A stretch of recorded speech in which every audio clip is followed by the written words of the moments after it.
Legislation हम करने जा रहे हैं और आज सुबह भी उस पर मीटिंग हुई है। उसका मकसद ही एक है कि ह्यूमन इंटरवेंशन को जितना कम किया जा सके, उसमें ट्रांसपेरेंसी भी आएगी, क्लाइंट सर्विस भी बेहतर होगी, करप्शन भी उसमें कम होगी, प्रोग्रेसिव टैक्स सिस्टम के तहत ज्यादा आमदन वालों पर ज्यादा टैक्स का निफाज, इसी तरह नॉन फाइलर्स के लिए कारोबारी ट्रांजैक्शंस के टैक्स में नुमाया इजाफा। 60 से 80 रुपए की तजवीज है। ये हम पहले दिन नहीं लगाने जा रहे। जो इसमें इजाफा होगा तो वो बतदरीज इजाफा होगा। आपकी तकलीफ को तस्लीम करते हुए गुजारिश इतनी सी है, कुछ वक्त दें। इंशाअल्लाह ताला जब हमारे पास दिखाने को कुछ होगा तो हम आगे अगले लोगों से आसानियां भी ले सकते हैं और आप लोगों तक पहुंचा सकते हैं। जो शख्स पहली स्लैब के अंदर सबसे ज्यादा अमाउंट के ऊपर जाता है, 1 लाख रुपए महीने की तनख्वाह लेता है, जो मिडिल क्लास से तल्लुक रखता है, उसका जो बोझ है महीने का वो 1000 या 1200 या 1500 रुपए बढ़ा है। पर ये भी तो बता देना कि वहां पे अगर इसको बचाते तो किसके ऊपर डालते।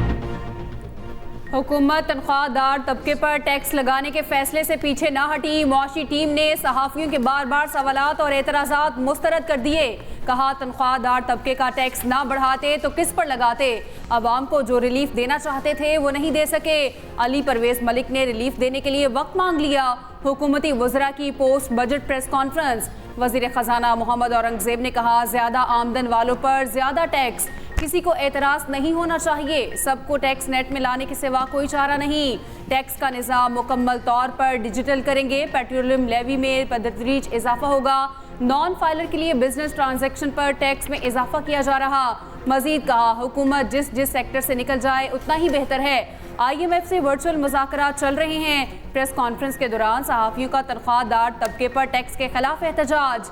सहाफ़ी ने सवाल पूछा क्या कोई मिनी बजट तो नहीं आएगा। वज़ीर ख़जाना ने सवाल का जवाब देने से इनकार कर दिया।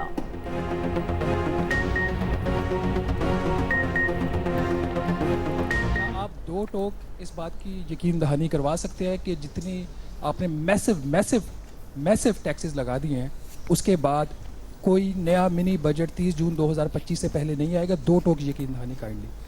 सेकेंडली, पहली तो मैं आपको, चूंकि आप खुद ही डिसीजन कर चुके हुए हैं तो आपको यकीन दहानी कराने की क्या जरूरत है, इसलिए इसका कोई जवाब नहीं। FBR ने 2019 से 2023 तक कॉर्पोरेट इनकम टैक्स इस्लाहात नाफिज की।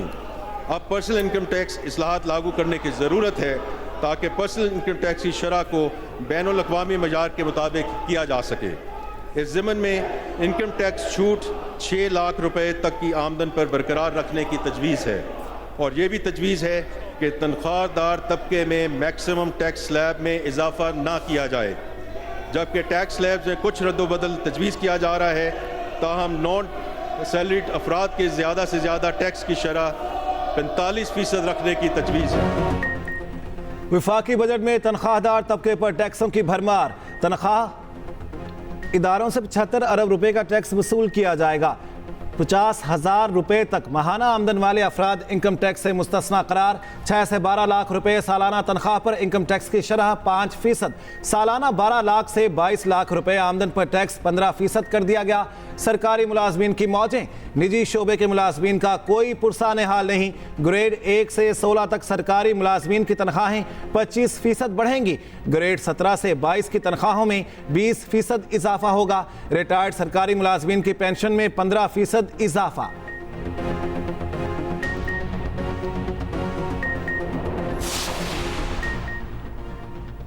टैक्सों से भरे बजट पर IMF का इत्मीनान का इजहार।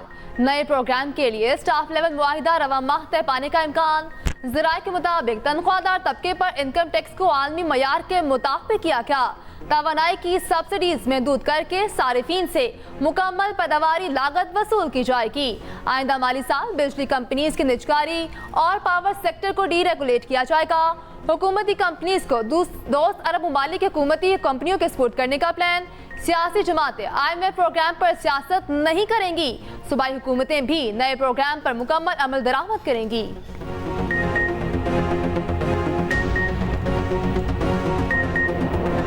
पंजाब का 53 खरब से जायद का बजट आज पेश किया जाएगा। तनख्वाहों और पेंशन में 15% तक इजाफे का इम्कान। तरक्याती बजट का हुजम 800 अरब रुपए मुख्तस करने की तजवीज़। पंजाब में तालीम के लिए 600, सेहत के लिए 406 अरब मुख्तस करने की तजवीज़। अपनी छत अपना घर के तहत 7 अरब मुख्तस करने की सिफारिशात। विफाक से पंजाब को 3700 अरब रुपए मिलने का इम्कान। पंजाब रेवेन्यू अथॉरिटी को टैक्स की मद 300 अरब रुपए वसूल करने का हदफ। बैरूनी कर्जों की अदायगी के लिए 121 अरब रुपए रखे जाने की तवक्को। वज़ीर आला पंजाब की ज़ेर सदारत काबीना इजलास, वज़ीर ख़जाना ने ब्रीफिंग दी। सूबाई काबीना ने आइंदा बजट की मंजूरी दे दी। उधर अपोजिशन का शदीद हंगामा आराई का मंसूबा, स्पीकर डाइस का घेराव किया जाएगा, नारेबाजी भी होगी।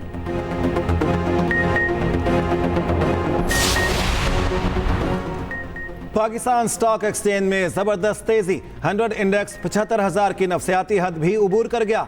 कारोबार के दौरान इंडेक्स में 3,000 से जायद पॉइंट्स का इजाफा। 100 इंडेक्स 75,800 पॉइंट से जायद पर ट्रेड हो रहा।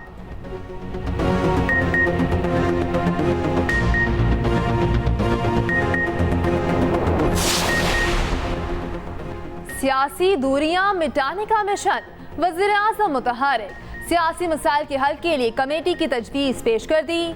वज़ीर आज़म शहबाज शरीफ की मौलाना फजल रहमान की रहायशगाह पर आमद। सरबराह JUI फे का वज़ीर आज़म की आमद का खैर मकदम।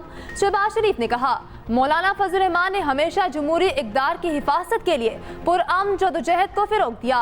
सियासी मसाइल के हल के लिए कमेटी तश्कील दी जा सकती है।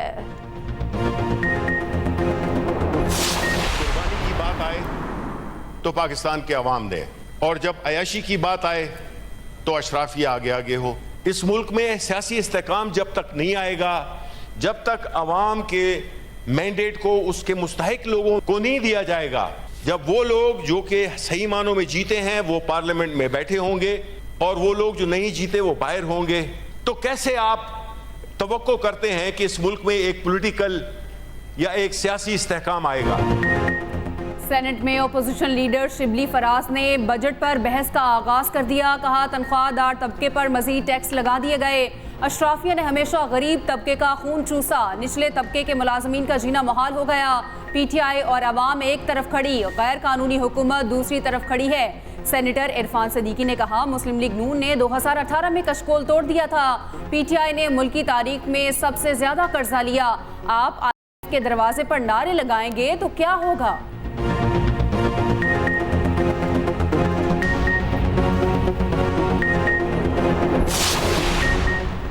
मुशीर खजाना खैबर पख्तूनख्वा ने विफाकी बजट को जहर कातिल बजट करार दे दिया। मुशीर इत्तलात बैरिस्टर सैफ बोले, बिलावल भुट्टो अवाम की आंखों में धूल झोंकने की कोशिश ना करें। बदतरीन बजट की जिम्मेदार दोनों पार्टियां हैं। बजट से महंगाई का नया तूफान बरपा होगा।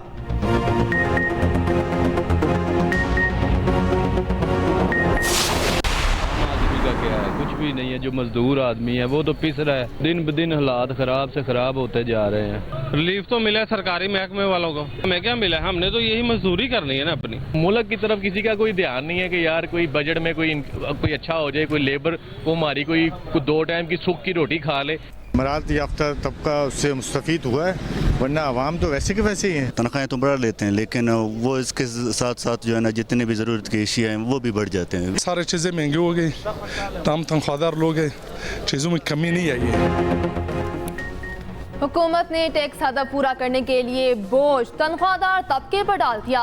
सफ़ेद पोश तबके में बेचैनी की कैफियत, बोझ से निजी शोबे के मुलाजमीन सबसे ज्यादा मुतासिर होंगे। शहरी कहते हैं, तनख्वाहों से हुकूमत का खजाना भरें या बच्चों का पेट।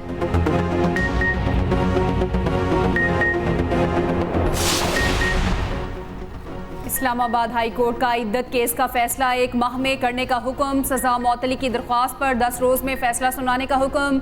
इस्लामाबाद हाई कोर्ट ने सेशन कोर्ट को हिदायत दी। जस्टिस मियां गुल हसन औरंगजेब ने समाअत की। उधर सेशन अदालत में मरकजी अपीलों की समाअत मुलतवी।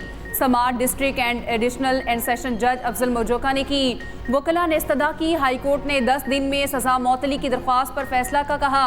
ईद से पहले फैसला कर दें। जज ने रिमार्क्स दिए, मेरी कोशिश है ज्यादातर जमानतें ईद से पहले फाइनल कर दूं।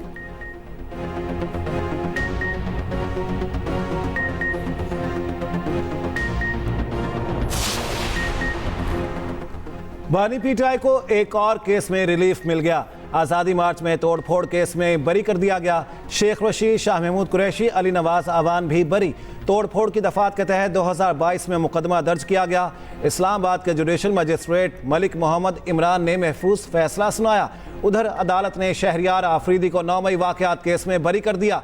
थाना I-9 में 9 मई को जलाओ घिराव के तहत मुकदमा दर्ज था।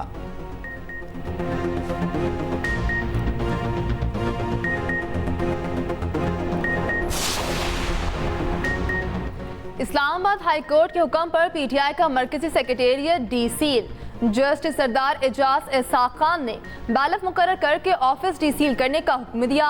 जराये के मुताबिक बैरिस्टर गौहर, रऊफ हसन और दीगर क़यादत 6 बजे सेक्रेटेरिएट पहुंचेगी। कुरान ख्वानी भी करवाई जाएगी।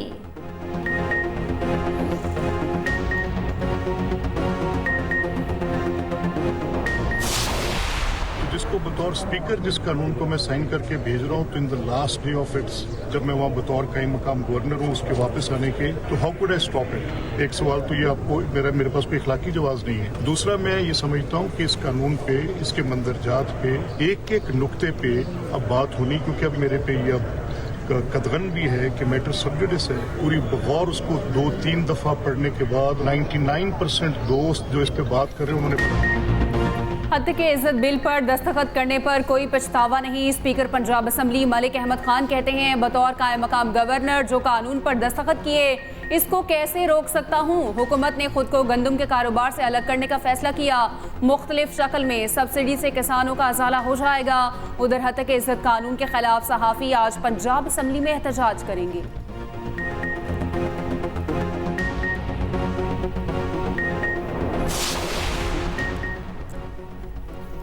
गंदम खरीदारी में मुबैना बेज़ाब्तगियां, बलोचिस्तान हाई कोर्ट ने फैसला महफूज कर लिया। वज़ीर आला बलोचिस्तान मीर सरफराज बुगटी अदालत में पेश। Chief justice Balochistan high court ने रिमार्क्स दिए, खरीदी गई गंदम अफगानिस्तान स्मगल हो जाती है या गोदामों में सड़ जाती है। 95 लाख बोरियां लोगों के घरों में पड़ी खराब हो जाती हैं। गंदम की नकलो हमल पर दफ़ा 144 ख़त्म करने की हिदायत कर दी।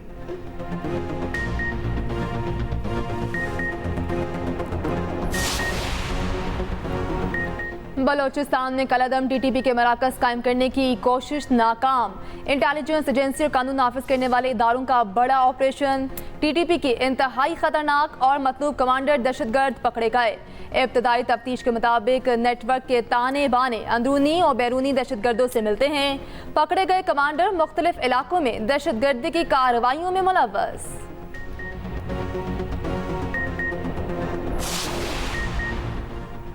पाकिस्तान और भारत के दरमियान खतूत का कोई तबादला नहीं हुआ। भारतीय मीडिया हमेशा कयास आराइयों पर मबनी रिपोर्टिंग करता है। तर्जुमान दफ्तर खारजा मुमताज़ ज़हरा बलोच की हफ्तावार प्रेस ब्रीफिंग। कहा, मोदी को वज़ीर आज़म की जानिब से मुबारकबाद का पैगाम बजरिया ट्वीट जा चुका।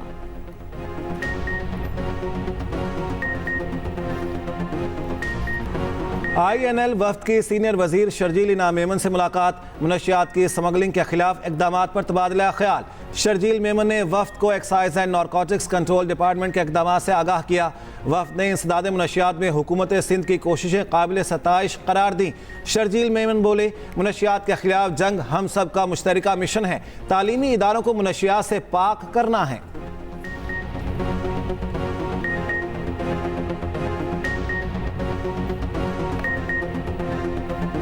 बड़ी ईद की बड़ी चहल पहल, वक्त का मुकाबला सख्त। मवेशी मंडियों में खरीदार उतर पड़े। बैलों के भाव उतार जारी। बकरों की कीमत आसमान को छूने लगी। खरीदार ज्यादा कीमतों का शिकवा करने लगे। व्यापारियों ने जानवरों की महंगी खुराक का रोना रो दिया।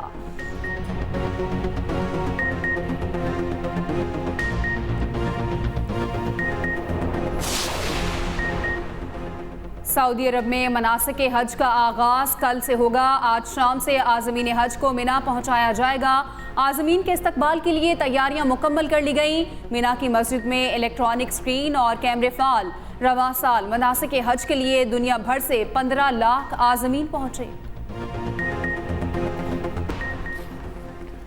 गाजा में बारूद की बारिश ईमान का जज्बा मान ना कर सकी। फ़लस्तीनी भाई जंग के बाइस हज की अदायगी से महरूम। दीर अलबलाह के एक स्कूल में हज की याद ताज़ा। बच्चों ने एहराम बांधे, लब्बैक अल्लाहुम्मा लब्बैक की सदाएं लगाईं। इलामती तवाफ भी किया। गाजा में इस्राएली फजाई हमले थम ना सके। रफा में जमीन, फजा और समुंदर से हमले जारी। बदतरीन जारियत को 250 रोज गुजर गए। 15,694 बच्चे शहीद हो चुके। अमरीकी वज़ीर ख़ारजा ने कहा हमास ने मुजव्वज़ा जंगबंदी मंसूबे में कई तब्दीलियों की तजवीज़ दी है। हमास की गजा में जंगबंदी के लिए दी गई अमरीकी तजवीज़ पर तहफ़्फ़ुज़ात का इज़हार। तर्जुमान ने कहा अमरीका की जंगबंदी तजवीज़ पर अमल दरामद नामुमकिन है। T20 वर्ल्ड कप के मुकाबले जारी। वेस्ट इंडीज ने न्यूजीलैंड को 13 रन से शिकस्त दे दी। वेस्ट इंडीज टीम सुपर 8 मरहले में पहुंच गई। उधर भारत ने T20 वर्ल्ड कप के सुपर 8 मरहले के लिए क्वालिफाई कर लिया। ग्रुप मैच में तीसरी फतह, अमेरिका को 7 विकेटों से हरा दिया। 111 रन का हदफ 19वें ओवर में 3 विकेटों के नुकसान पर हासिल कर लिया। इराक की ऑयल रिफाइनरी में खौफनाक आग लग गई। 10 अफराद जख्मी हो गए। आग सुबह कुर्दिस्तान के शहर अरबिल में लगी। तेल की मौजूदगी से शोले आसमान से बातें करने लगे।